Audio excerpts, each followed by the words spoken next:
Yo semuanya, kita kembali lagi bertemu belajar bersama di Smart Money Concepts Indonesia. Di seri yang lalu kita belajar mengenai market structure. Di sana kita sama-sama belajar mengenai mapping market structure yang baik, kemudian kita sama-sama marking. Nah, dari sana kita dapat menyimpulkan bahwa 80% cara kita mapping market structure itu mechanical. Dan masih ada 20% sisanya kurang lebih itu yang cukup subjektif dan dapat berbeda-beda untuk tiap trader. Kita dapat melihat bahwa dari mana kita mulai mapping, dari waktu mana kita mulai mapping itu akan mempengaruhi. Kemudian kita juga sama-sama tahu bahwa cara kita menentukan besaran pullback yang valid itu juga akan mempengaruhi hasil mapping. Kemudian juga bagaimana kita memasukkan multiple time frame mapping itu juga akan mempengaruhi hasilnya. Akan tetapi 3 poin ini itu hanya berpengaruh kurang lebih 20%. Selama kita masih memakai cara mapping yang baik, maka saya percaya hasil akhir dari mapping itu tidaklah jauh berbeda. Tidak akan terlalu mempengaruhi. Kemudian selanjutnya kita akan masuk ke topik supply and demand. Nah, kalau di market structure kita kurang lebih 80% itu adalah mechanical. Nah, kalau di supply and demand ini akan mengandung lebih banyak lagi subjektivitas. Oleh karena itu teman-teman lebih baik menguasai terlebih dahulu market structure yang ada, dimatangkan terlebih dahulu.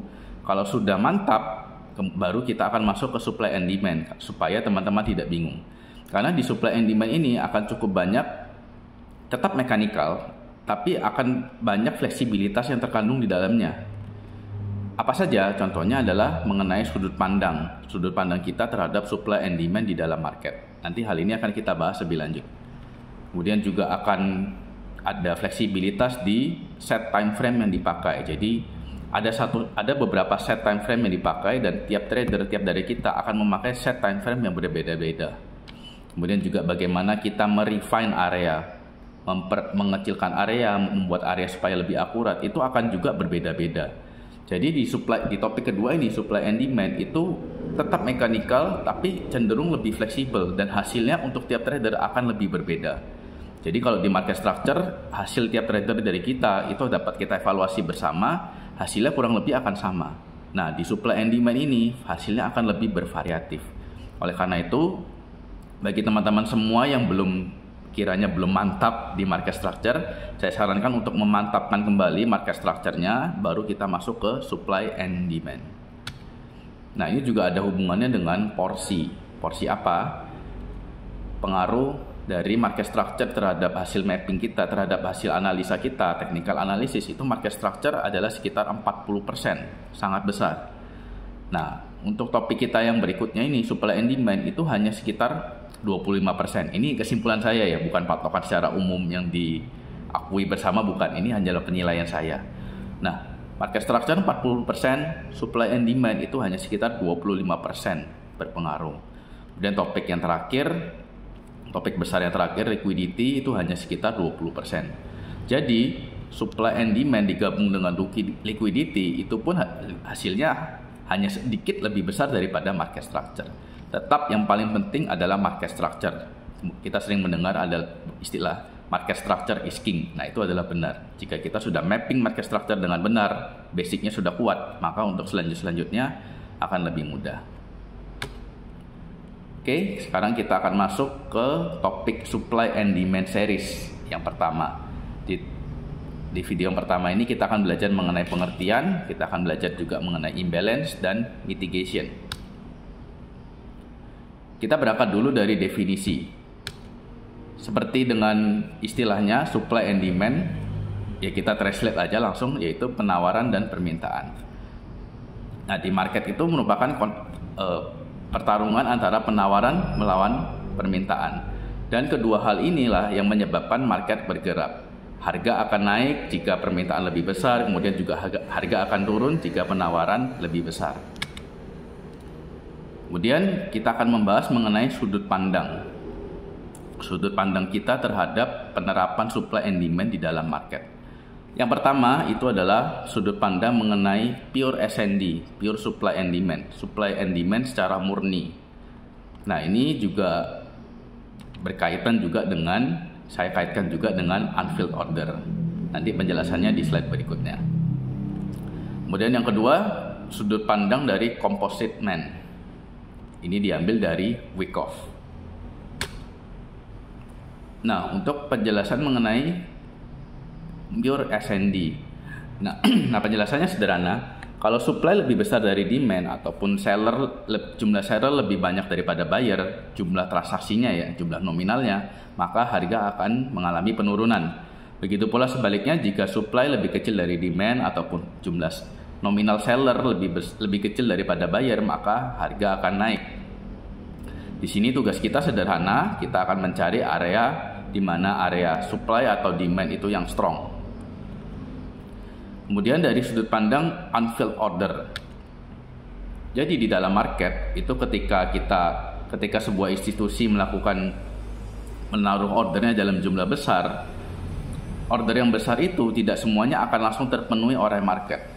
Karena institusi ketika melakukan order, misalkan buy yang ditaruh itu jumlahnya sangat besar dan market tidak mampu menyediakan transaksi sell yang ada. Kita tahu bahwa ketika ada seseorang buy, pasti ada pihak lain yang sell. Nah, ketika institusi masuk, maka transaksi buy yang ada ini tidak semuanya terpenuhi, hanya sebagian yang terfill, sehingga masih ada beberapa transaksi yang masih unfilled, masih menunggu di sana. Kita tahu bahwa institusi ketika order itu jumlah dananya sangat besar. Kita sebagai retail itu tidak ada apa-apanya, gitu. Kemudian ketika institusi memasukkan order dalam jumlah besar itu masih ada unfilled ordernya. Nah, ini kita sebut sebagai jejak dari institusi. Masih ada sisa-sisa order dari institusi yang masih menunggu di sana. Kemudian kita berharap jika suatu saat harga kembali ke titik itu, maka order yang masih unfilled ini akan terfilled, kemudian harga akan kembali. Contoh ketika ada pending order buy dari institusi yang belum terpenuhi, maka ketika harga turun, maka kita berekspektasi bahwa order tersebut akan terfilled, kemudian harga akan kembali ke atas. Nah, itu prinsip dasar dari sudut pandang unfilled order, pure S&D dan unfilled order. Ini saya kelompokkan menjadi satu. Kemudian sudut pandang kedua adalah sudut pandang dari composite man. Apa sih maksudnya? Jadi harga di market itu dipercaya dikendalikan hanya oleh satu orang atau satu pihak tertentu dengan jumlah dana yang sangat besar. Nah, satu orang atau satu pihak ini itu dia yang mengendalikan market. Bagaimana market naik, bagaimana market turun, itu semua dikendalikan oleh composite man. Jadi kita ini ya tidak mempengaruhi apa-apa di market. Mereka lah si composite man inilah yang mengendalikan, yang memanipulasi harga karena mereka memegang dana yang sangat besar, 95% atau bahkan 99%. Nah, dialah yang mengendalikan dan juga memanipulasi harga. Tujuannya apa? Ya supaya untuk dia memperoleh keuntungan yang lebih besar lagi. Kemudian kita masuk ke imbalance. Nah, kalau jumlah supply dan demand itu setara, jumlah buyer dan seller setara, maka harga tidak akan bergerak kemana-mana. Harga akan stay. Harga akan berada di relative balance, keseimbangan. Nah, lain halnya jika salah satu lebih besar yang kita bahas tadi, maka akan terjadi imbalance. Harga akan bergerak. Nah, imbalance juga dapat disebut sebagai, istilah lain adalah di technical analysis lain itu disebut dengan fair value gap, FVG. Akan tetapi di sini kita akan menstandarisasi istilah, kita akan memakai istilah imbalance saja. Kita tidak akan memakai istilah FVG. Oke. Kemudian yang kita cari bukanlah imbalance biasa, melainkan strong imbalance, ketidakseimbangan yang kuat. Nah, bagaimana tandanya? Bagaimana tanda dari strong imbalance ini? Yaitu harga meninggalkan suatu titik itu bergerak secara jauh, secara besar, dan juga cepat. Jadi dalam satu candle biasanya itu harga langsung meninggalkan area secara cepat. Itu tanda dari strong imbalance. Mengapa itu penting strong imbalance ini? Karena strong imbalance ini merupakan tanda bahwa institusi itu mulai masuk ke dalam market. Ketika harga berkonsolidasi, kemudian suatu saat harga tiba-tiba naik secara cepat ataupun turun secara cepat, itu berarti ada big player, ada institusi besar memasukkan dananya dalam jumlah besar ke dalam market, sehingga harga memasuki kondisi strong imbalance. Nah, strong imbalance inilah merupakan jejak institusi yang mau kita cari. Kita mau bergerak bersama, kita mau masuk di dalam jejak institusi tersebut. Kemudian mitigation. Apa artinya mitigation? Ya, di threshold kita artinya mitigasi. Yaitu apa sih mitigasi? Yaitu pengurangan ataupun pengurangan atau penghilangan resiko di dalam transaksi. Nah, fungsinya apa?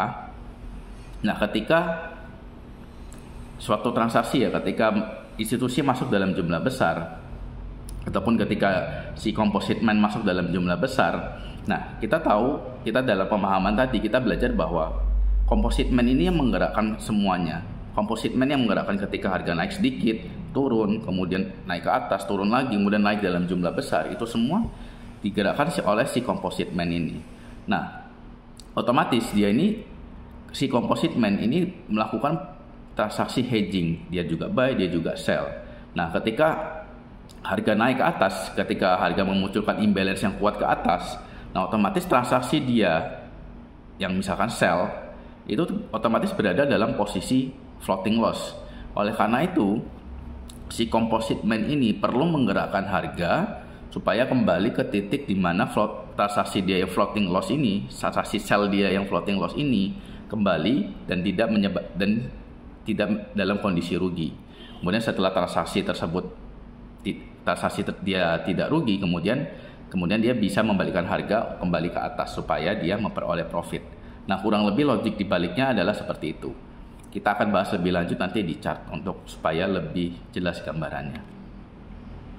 Nah, dari sudut pandang murni S&D, nah mitigation ini tidak terlalu dapat diterapkan karena di dalam murni supply and demand bahwa ketika harga masuk ke area demand yang kuat, maka ketika harga masuk ke sana, harga ya akan kembali ke atas.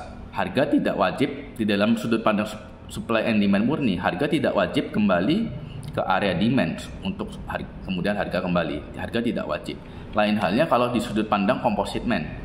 Di sudut pandang composite man, si composite man ini perlu membuat harga kembali ke area demand yang kuat itu supaya si composite man ini dapat melakukan mitigasi supaya dia tidak mengalami kerugian, baru transaksi berikutnya dia dapat memperoleh keuntungan. Jadi sudut pandang mitigasi ini berbeda dalam pure S&D dan composite man, begitu.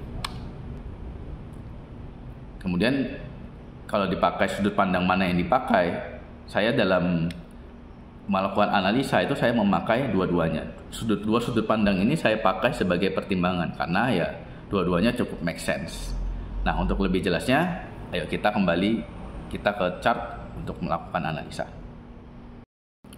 Sekarang kita sudah berada di chart, kita akan membahas dua sudut pandang yang ada, yaitu sudut pandang pure S&D atau unfilled order, yang kedua merupakan sudut pandang composite man. Kita akan bahas dulu melalui sudut pandang pure S&D ataupun unfilled order. Nah, di sini kita bisa melihat di contoh ini, harga mengalami konsolidasi, kemudian di akhir konsolidasi, harga mengalami strong imbalance yang kuat ke atas. Di sini kita percaya bahwa berarti area ini merupakan area demand yang kuat, area sekitar ini ya.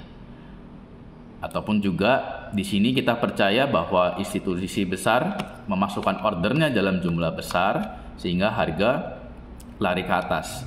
Nah, di sini kita percaya juga bahwa di sini ada jejak institusi yang belum terpenuhi, yaitu unfilled order.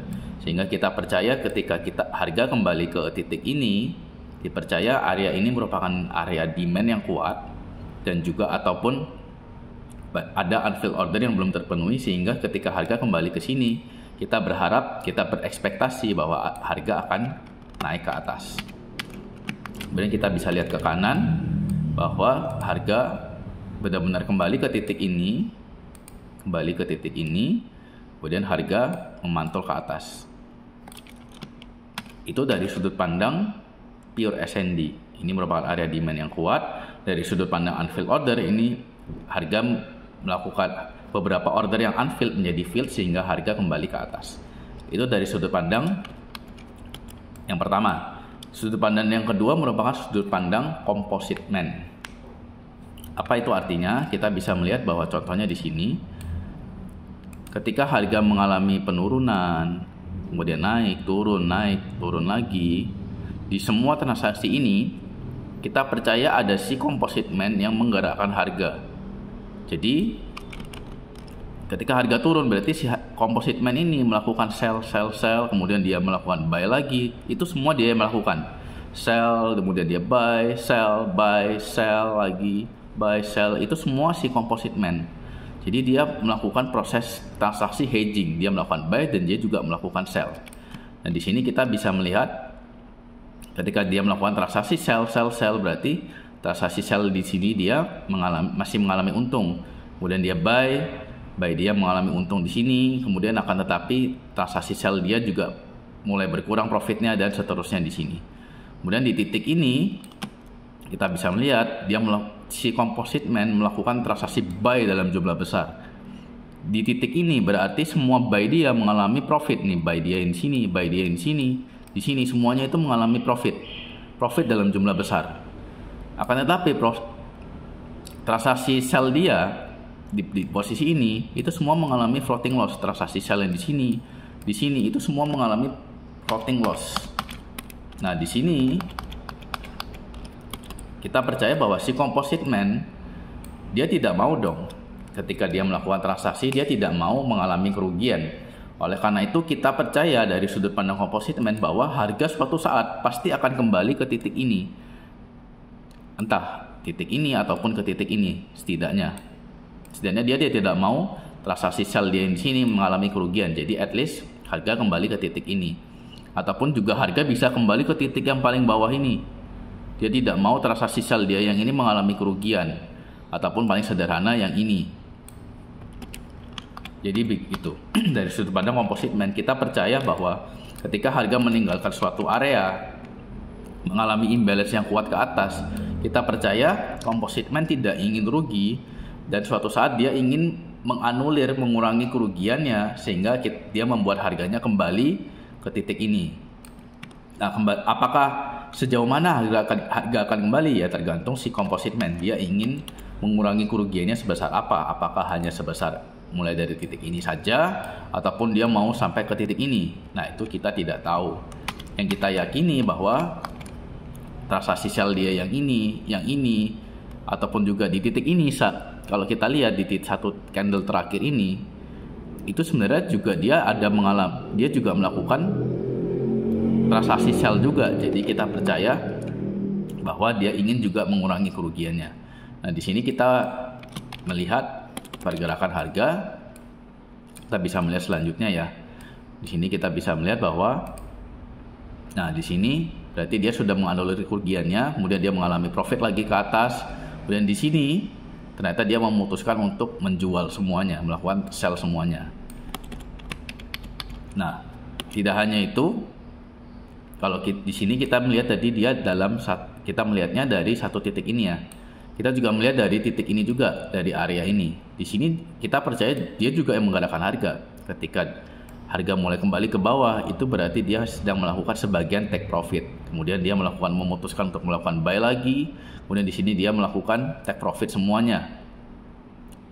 Take profit, kemudian dia juga antara dia melakukan take profit ataupun dia melakukan transaksi sell lagi di sini.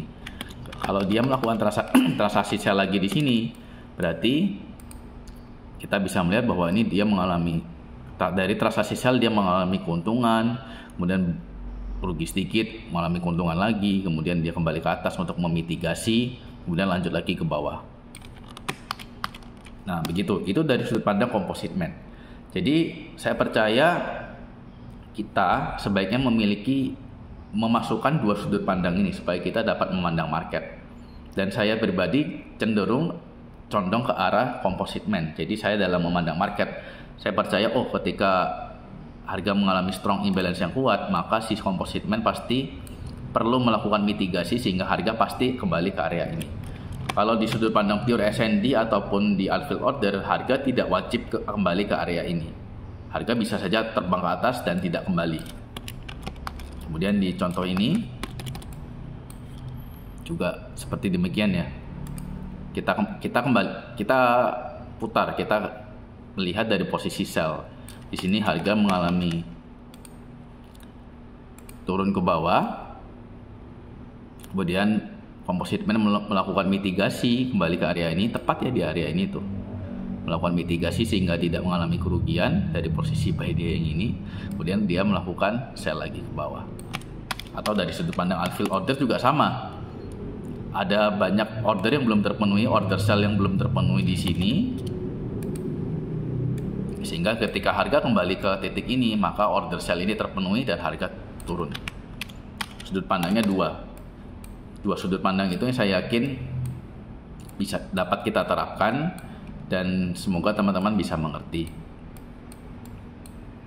Dan seterusnya teman-teman, ini berlaku di semua chart, di semua time frame berlaku seperti itu, dua sudut pandang ini. Nah, teman-teman mau memakai yang mana itu saya kembalikan ke teman-teman. Kalau saya pribadi ya saya memakai dua-duanya. Nah, mungkin itu dulu untuk video kali ini. Di sini kita belajar mengenai prinsip dasar dari supply and demand, bagaimana sudut pandang yang dapat kita yakini, kita ambil. Nah, untuk pertemuan berikutnya kita akan belajar bagaimana menentukan area supply and demand, area mana saja yang dapat kita ambil, yang sebaiknya kita marking, begitu. Oke, sekian dulu untuk video kali ini. See you on next video.